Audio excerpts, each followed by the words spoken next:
ربي زدنا علما رب اشرح لي صدري ويسر لي واحلل عقدة من لساني يفقهوا قولي سبحانك لا علم إنك أنت العليم الحكيم اللهم انشر علينا هذا الجلال والإكرام يا حي يا قيوم لا إله إلا أنت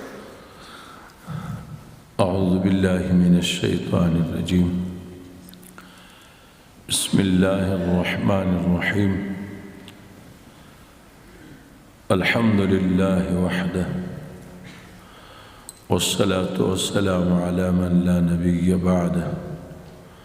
وعلى آله وأصحابه الذين حفظوا عز الإسلام ومجده أما بعد فأعوذ بالله من الشيطان الرجيم بسم الله الرحمن الرحيم يا أيها الذين آمنوا اتقوا الله وكونوا مع الصادقين اللهم صل على سيدنا محمد وعلى آل سيدنا محمد وبارك وسلم عليه طول دنيا شريف شوق سروي اللهم صل على سيدنا محمد وعلى آل سيدنا محمد وبارك وسلم عليه زمان قابل قدر عزت مند طالب العلمان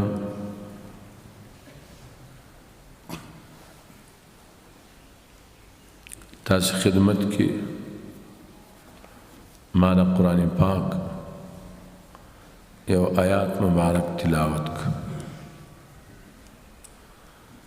پدے آیات مبارک کی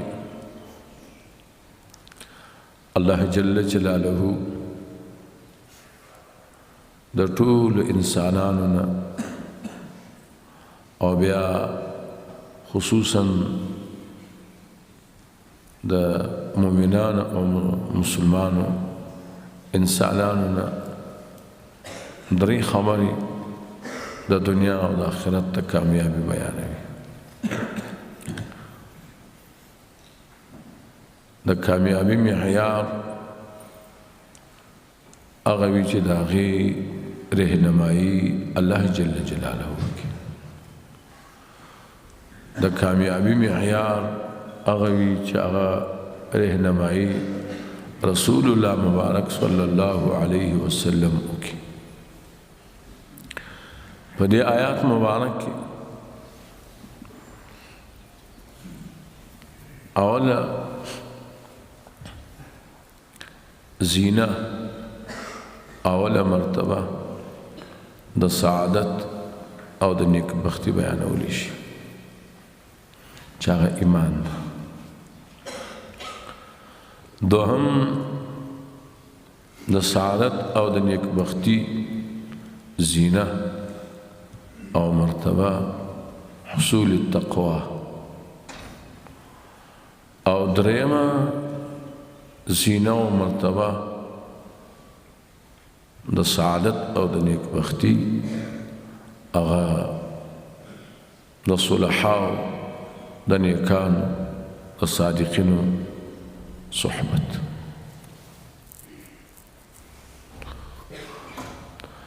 الله جل جلاله فرمای یا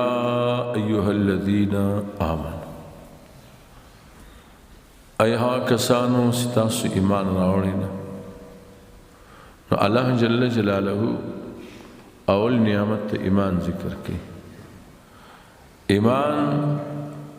دی الله جل جلاله په نعمتونو کې ډېر لوی عظیم المرتبه شی ده تاسو ګوره د بخاری شریف مقصودی ابحاث چې شروع کیږي نو کتاب الایمان د علم نمخ کې ایمان ذکر کی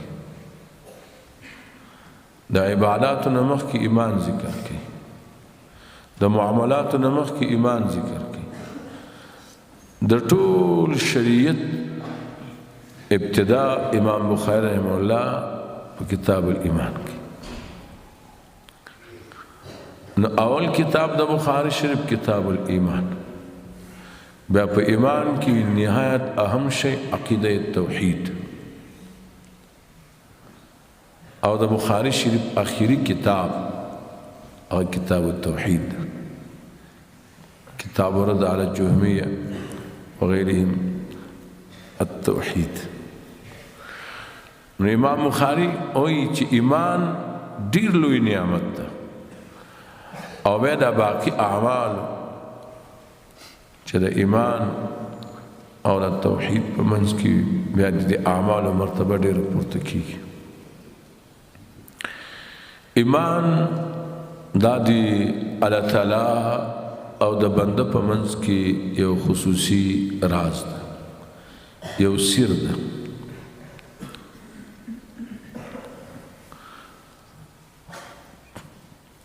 میان عاشوق و معشوق رمزی است که کرام الکاتبین را هم خبر نیست. او ایمان دا د زړه عبادت، ایمان دا د زړه عبادت او دا دائم همیشه عبادت. یو لحظه هم د مسلمان او د مؤمن زړه د ایمان نه خالی کیږي نه، او که یو لحظه خالص هم نو د ایمان د نعمت نه خلاص.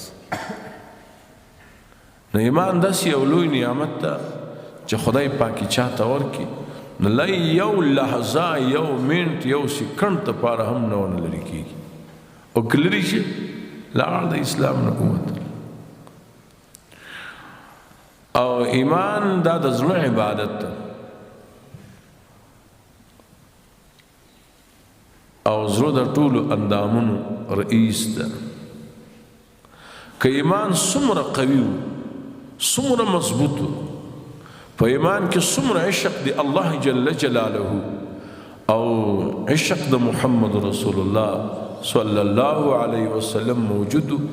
دومره به د انسان نه باقی د شریعت اعمال په اخلاص سره شوق سره محبت سره صادریږي.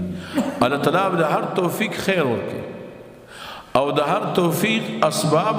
د هر خیر اسباب ورته برابري او د هر شر نه محفوظ کړي. نو ځکه الله جل جلاله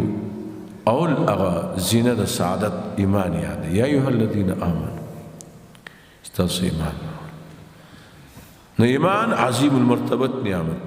ایمان د انسان خپل شی ده، یو لحظه هم د دې نه خالی کېږي. ایمان ګواکې د انسان د ذاتیاتو نه ده، یو لحظه به هم نه خالی کېږي.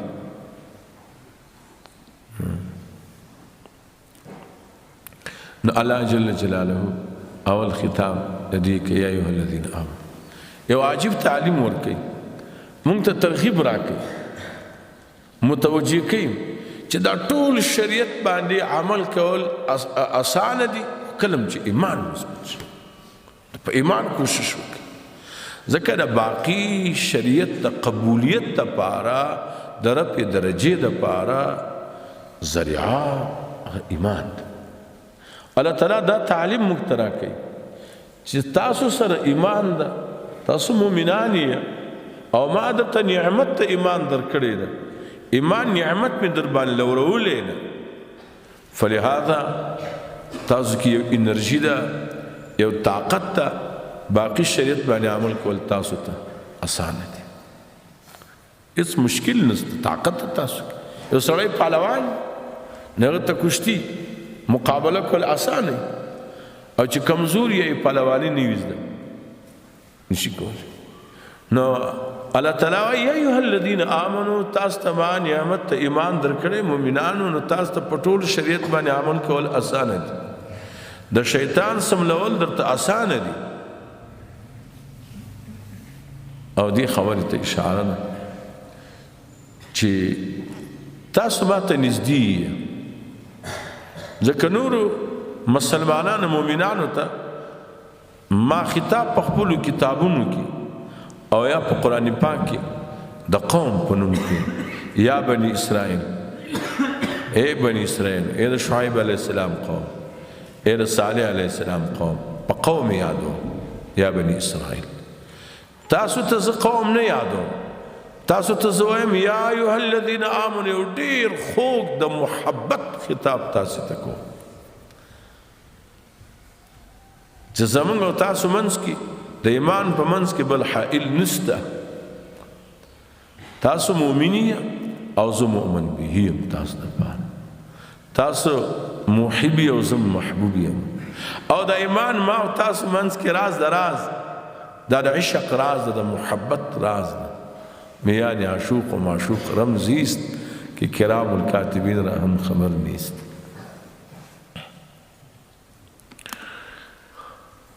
تاسو به وایي نو چې دا موږ کې کوم کمال ده دی امت محمد رسول الله صلی الله علیه وسلم کې یو خو رسول الله مبارک الله تعالی ټول انسانانو ته رالیږلی ټول انسانانو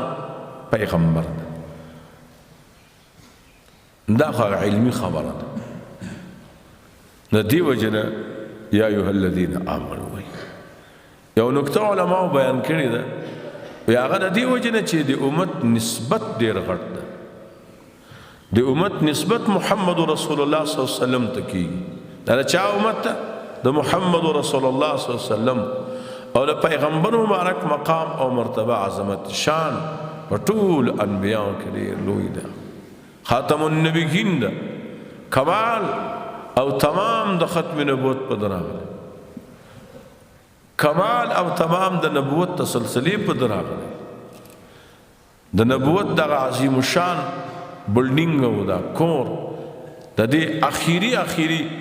هغه تکمیل چې شوی د پیغمبر مبارک پر رسالت او نبوت دیو جن رسول الله مبارک تم قرآن پاک کی خطاب په محمد نه کی څلور ځای په محمد خطاب شوی خو بیا هم رسول الله ورسره محمد رسول الله والذین معه الشدة والكفار ما محمد إلا رسول قد خلت من قبله الرسل ما كان محمد أبا أحد من رجالكم ولكن رسول الله پیغمبر مبارک او رسالت سره جدا کیږي نه ختم نبوت ته پیغمبر مبارک او دا سره جدا کیږي نه دا واجب د رسول الله مبارک نو دی امت ته چې خدای پاک دغه اعزاز ورکړی دا دی وجه نه چې رسول الله مبارک ته نسبت کیږي یا ایها الذین آمنوا اوله مرتبه د سعادت او د نیکبختی ایمان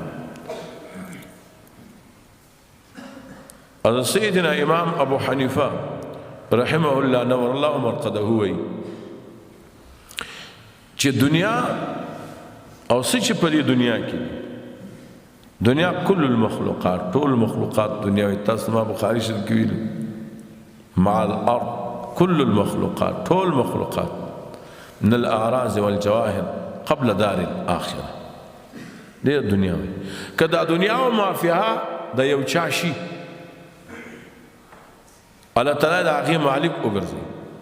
الله تعالى ورته توفیق ورکړي چې دنیا وما فيها ټول الله په لار کې ولګي هر څه دی الله په لار کې ولګي هر څه د دنیا کې څه ما فيها خدای یو کمزوري مؤمن ایمان په قیامت کې پدرون شي ځکه ایمان دا د سړي خپل شی دی انه که دا ټول سړی دا ټوله دنیا او معافیه خیرات کی د خدای پاک په لار کې ولګي الله تعالی ورته په ثواب ورکوي خو چې کوم وزن او ثقل او درنوالی د ایمان ده هغه دی نه څو چنده زیاده خو د یو کمزوري مؤمن ایمان وجه دا ده که یو سړی جهنم ته ولاړ شي د ګناهونو د وجې نه موافق د قانون دی الله جل جلاله اخیر به بیا الله جل جلاله د جهنم نه راوباسي ابدي ژوند د سعادت شي د جنت شي د خدای پاک ته رضا شي نو په ایمان کې د الله تعالی محبت پټ ده په ایمان کې د الله تعالی عظمت پټ ده والذین آمنوا اشد حبا لله د مؤمن تعریف دار چې د زیات نه زیات محبت ته الله تعالی سره نو په ایمان کې محبت ته الله تعالی او عظمت ته الله تعالی وما لكم لا ترجون لله وقار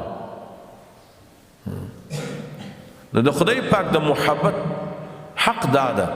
چې موږ ټول عبادت باندې راتلو یا ایها الذين امنوا اتقوا الله تاسو تقوا غوړه پټول عبادت باندې راتل دا د خدای پاک د محبت حق ده سونه عبادت چي فرائض واجبات سنن مستحبات مالی عبادات بدنی عبادات او د ټولو سیئاتو نه ځان ساتل د خدای پاک د عظمت حق وما لکم لا ترجون لله وقارا څه شوي تاسو لره چې تاسو خدای پاک د عظمت او د لوی احترام نه ساتئ د ګناهونو نه ځان نه ساتئ ځکه متصل خدای پاک د آیات مبارکه د ایمان وروسته اتقوا الله تاسو تقوا غوره کړئ د تقوا ژوند او زندګي تیر نو ایمان لوی نعمت اوس ایمان دار الایمان غواړي ایمان دار الایمان غواړي او دار الایمان د دین مراکز دي خصوصا اسلامی مدارس دلته هم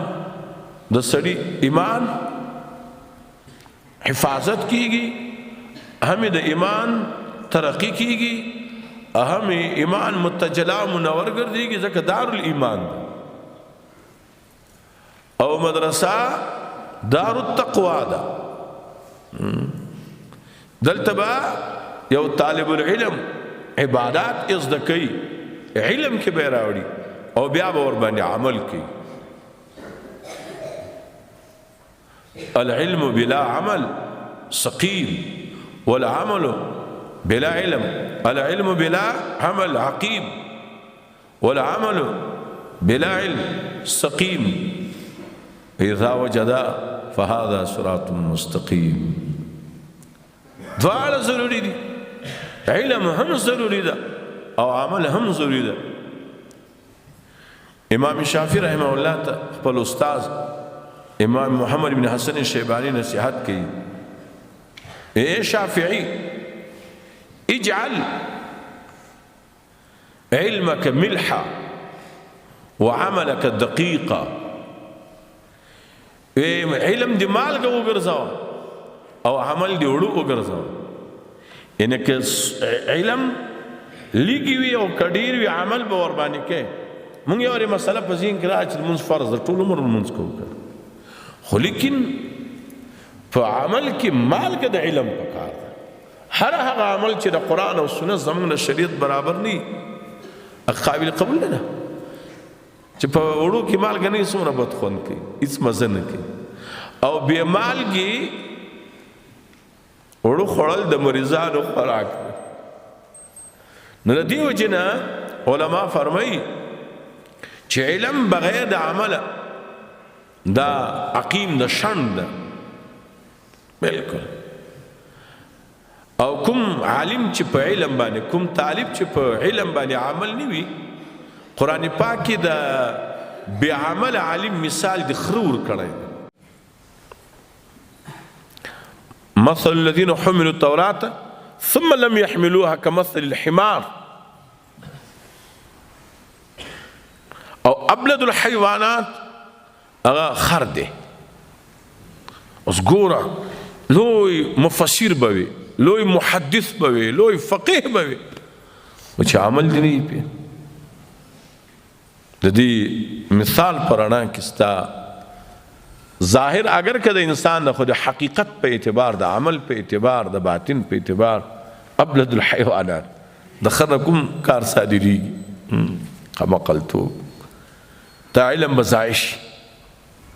به سه به ولګي د دې وجه علماء فرمای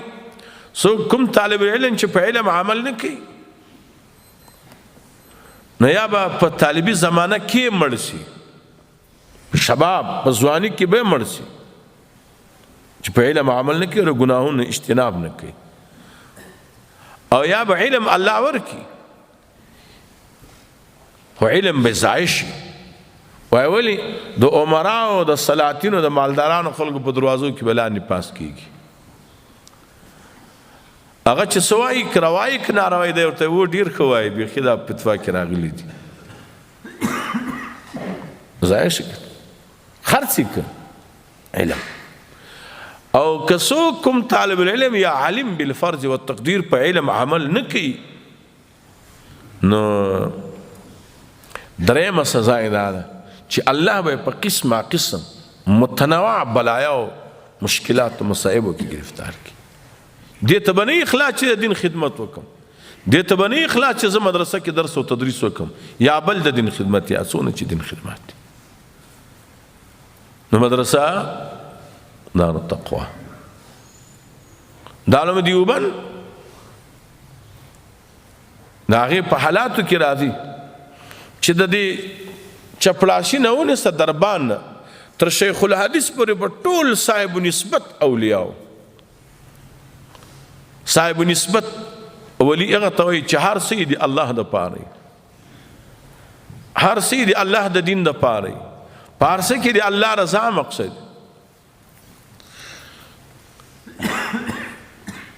او هر هغه څوک چې علم د قرآن او سنت نه وي ورسره محض عملي زیات نو د هغې مثال د سپي ده. بلعام باعور تاسو قرآن پاک په تفسیر کې واقع لیدلی د ده مثال د سپي بیان شوی کرانی سیم یلحث او پرېږدیم یلحث. علما فرمایي دا د هغه چا حال ده چې عمل وي خو علم یې نه وي. نو مدرسه دا دارالایمان د موږ ایمان پکې زده کوو. د ایمان تقویت به م راځي، ایمان به متجلا ګرځېږي. په مدرسه کې د الله تعالی محبت زیاتېږي، مدرسه کې د الله تعالی د عظمت فکر او نظریه زیاتېږي. ځکه ټوله ورځ سړی لګیا وي که نه، خو یا بخاري و ترمذي دا کتابونه وایي یا دا قطبي وایي یا سلم وایي، دا هم دومره ثواب الله تعالی طالب ته ورکوي لکه بخاري و ترمذي چې وایي. ولې دا وسایل دي د قرآن او سنت زده کولو لپاره. د عالم دیوبند ته یو سړی راغی، مولانا شیخ الهند محمود الحسن رحمه الله نور الله مرقده ته ویل موږ ته ختم وکړه. هغه په دې وخت کې طالبان ته قطبي ویله، نو چې قطبي خلاص کړه نو دعا یې وکړه طالبان ته ویل تاسو دعا وکړئ د قطبي په ثواب کې دیم شامل کړه. نو سړی ورته وایي ختم خو یا د بخاري شریف یا د قرآن پاک ایله ویل د قطبي. مولانا شیخ الهند رحمه الله ورته ایمان په الله قسمي په کوم نیت چې زه بخاري شریف وایم په هغې نیت باندې قطبي هم وایم. ما دا اراده لري چې په بخاري شریف کوم ثواب الله جل ما ته راکوي او د قطبي په درس او تدریس هم هغه ثواب الله راکوي. خدای زموږ د نیتونو اصلاح وکړي. ممکن یې خدای تواضع راولي، الله دې عجزي رب کې پیدا کړي. یا ایها الذین آمنوا اتقوا الله. مدرسه دار تقوا ده. خطرناکه خبره خدا ده چې سړی د مدرسې نه ولاړ نه ایمان یې زده کړو نه تقوا یې زده کړل.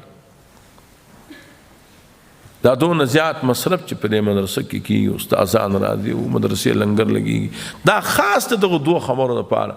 چې طالبان ایمان یې زده کړي او د ایمان د مقتضا برابر عمل وکړي. یا ایها الذین آمنوا اتقوا الله. تقوا څه ته وایي؟ تقوا تعریف اسانه تعریف. تقوا دې ته وایي چې یو سړی په لارې باندې روان وي، منزل مقصود ته ځان رسوي، یو طرف ته هم ازغي وي بل طرف ته هم ازغي. اوس ځینو منزل مقصود ته ځان رسوي کالوي سره پام کوي که نه، واسکټ سره پګړۍ سره د څادر ټول سره پام کوي، چېرته په دې ازغوی کې ونه نښلي مال به مې ضایع شي، او که مې کمیس پکې ونښتلو وبش کېږي بې عزته به سم، او که سراویل پکې وشکېده نور به پسې بې عزته شي. نو څوک چې تقوا نه کوي نو هم مال ضایع کېږي، د الله د دین خلاف استعمالېږي. څوک چې تقوا نه کوي وخت به هم د الله د دین خلاف استعمالېږي. ځکه چې سړی ګناه کوي دا د خدای مخالف ته که نه، څوک چې ګناه کوي د خدای مخالف ته ظالم ده. ان الله لا يحب الظالمين. دا مبغوض دی الله ته. نو به هر څوک تقوا دې ته چې په لارې روانې منزل مقصود ته به هم ځان رسوي، خو لیکن د ازغوی به نه هم ځان ساتي چې صحیح سالم ورسېږي. یا ایها الذین آمنوا اتقوا الله. تقوا په مرتبه د عقیدې کې، تقوا په عباداتو بدنیو کې، تقوا په عباداتو مالیو کې. فرایض به کوي طالبه، واجبات به کوي، سنن به په ځای کې، مستحبات اهتمام هم کوي. ځکه د هر یو خپله څه یو درجه وي. تاسو ګورئ الله تعالی موږ نه د اسلام سالم غواړي. یا ایها الذین آمنوا ادخلوا فی السلم کافه. سالم اسلام، ښایسته اسلام، سالم اعمال او ښایسته اعمال غواړي چې ونای ودیږي نو خلک هغې ته د پوزه کې چا چې هغه ورته راخلي، په غوږ کې چا چې هغه ورته راخلي، بعضې داسې غیر ضروري شیان هم ورته اخلي چې دا ښکلي ښایسته ښکاره شي، ځکه دا یو نوي کور ته روانه ده. دقه شانته الله تعالی موږ نه دا غواړي چې زموږ اعمال ښایسته وي. نو اوس فرایض او واجبات سنن مؤکد چې موږ کوو دا نفس اعمال دي، نفس اعمال یا فرایض او واجبات نفس اعمال دي، ښایست دي په سنتو راځي، په مستحباتو باندې ښایسته ښکاره کېږي. او که ونایي و واده کې خړه پړه خیرنه سرګني به یې دا څه بلای راړله. دقه شانته الله چې زموږ ټول اعمال ښایسته او ښکلي غواړي او درانه یې غواړي. نو د پیغمبر مبارک د سنتو په وجه باندې په اعمالو کې ثقل راځي، درنیږي، درانه شي، درانه. کم عمل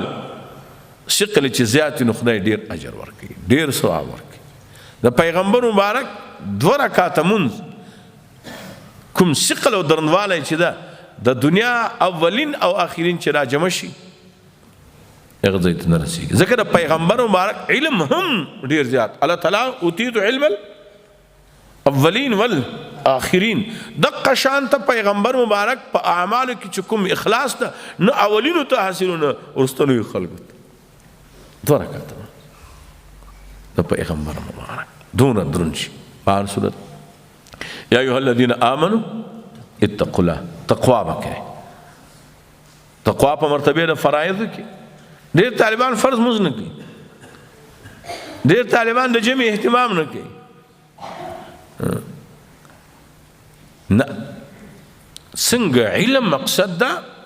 دقه شانته عمل مقصد ده. مدرسه دار العلم او دار العمل. تاسو چې د اکابر وګورئ، زموږ مشران وګورئ، اسلاف وګورئ، هغو کې دا 2 خبرې،